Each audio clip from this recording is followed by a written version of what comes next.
Assalamualaikum warahmatullahi wabarakatuh. Eh, di sini saya akan mempresentasikan tentang perkembangan masa remaja akhir. Perkenalkan, nama saya Yuda Febriansa.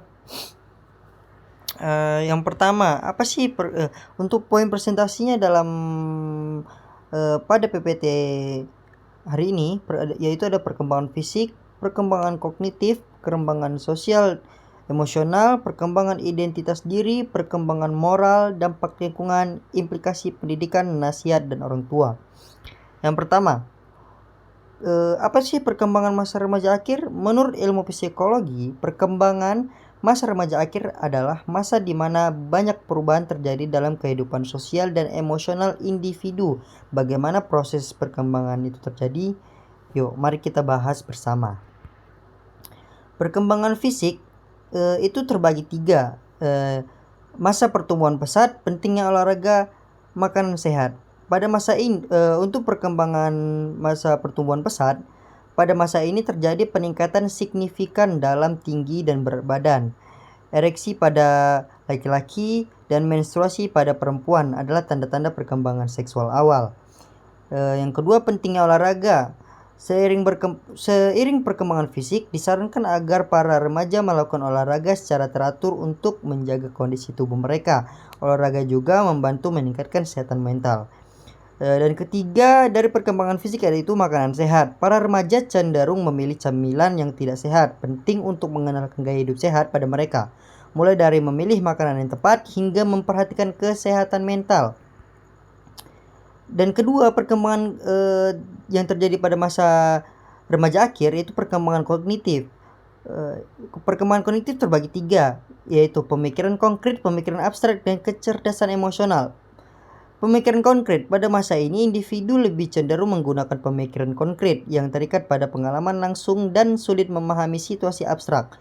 Yang kedua, pemikiran abstrak. Seiring bertambahnya usia, individu mulai menggunakan pemikiran yang lebih abstrak dan mendalam untuk memecahkan masalah dan mempertimbangkan kemungkinan-kemungkinan di masa yang akan datang. Ketiga, kecerdasan emosional. Di masa remaja akhir, individu mulai mampu mengenali dan mengatasi emosi. Mereka juga mulai memahami perasaan dan perspektif orang lain. Selanjutnya ada perkembangan sosial emosional. Perkembangan sosial emosional itu ada 4, yaitu menjalin pertemanan. Apa sih menjalin pertemanan? Remaja mulai mengeksplorasi dan mengembangkan hubungan sosial yang lebih intim dengan teman sebaya dan mencari dukungan dari orang lain. Yang kedua ada mengenal kecenderungan seksual. Pada masa ini, remaja mulai mengenal seksualitas dan mengembangkan orientasi seksual mereka. Yang ketiga ada konflik keluarga. Masa remaja akhir juga merupakan masa di mana terjadi konflik antara remaja dengan orang tua dan anggota keluarga lainnya. Yang keempat ada identitas sosial. Individu mulai mencari tahu identitas mereka, mencakup unsur seperti suku, bangsa, agama, dan budaya.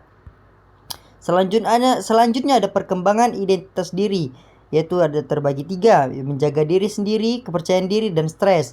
Menjaga diri sendiri, individu mulai mempelajari cara menjaga diri sendiri dan memunculkan potensi diri mereka yang tersembunyi. Yang kedua itu kepercayaan diri. Masa remaja akhir pada umumnya merupakan masa di mana individu membangun rasa kepercayaan diri dan mengembangkan mimpi dan aspirasi masa depan mereka. Yang ketiga ada stres. Stres menjadi bagian dari perkembangan diri dan emosi di mana masa remaja akhir karena tuntunan yang semakin besar dari dunia luar dan dalam. Yang selanjutnya ada perkembangan moral. 1. Memiliki nilai hidup. Remaja mulai bertanya-tanya tentang makna kehidupan, mencari prinsip dan nilai hidup yang penting untuk mereka. Yang kedua ada memahami tanggung jawab. Mereka mulai memahami tanggung jawab sosial dan moral mereka mencakup kebijakan dan politik. Ketiga, menyeimbangkan perspektif. Di masa ini, individu mulai melihat sisi moral dan etika dari suatu persoalan. Mereka belajar untuk menyeimbangkan antara nilai-nilai dan norma sosial yang berlawanan. Selanjutnya ada dampak lingkungan. Kelompok sebaya, peran orang tua, dan budaya populer. Kelompok sebaya, lingkungan sosial seperti pergaulan dengan teman sebaya atau lingkungan sekolah dapat berdampak pada identitas diri dan kepercayaan diri individu.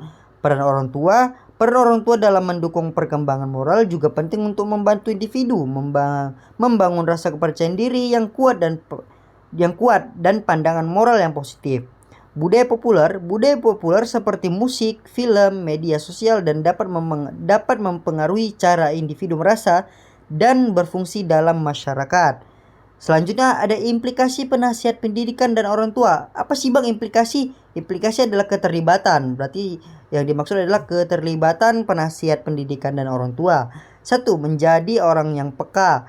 Penasihat pendidikan dan orang tua dapat membantu remaja menghadapi masalah di bidang pengembangan diri mereka dan menunjukkan perhatian dan empati terhadap masalah-masalah ini. 2. Membuat rencana masa depan. Membantu individu mengembangkan rencana masa depan dan mematuhi kebijakan moral dan sosial akan membantu mereka menghadapi tantangan-tantangan di masa depan. 3. Menjaga keamanan remaja. Orang tua harus mengawasi lingkungan yang aman dan positif bagi anak-anaknya.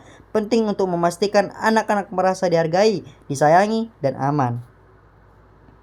Terima kasih. Sekian untuk presentasi hari ini. Wassalamualaikum warahmatullahi wabarakatuh.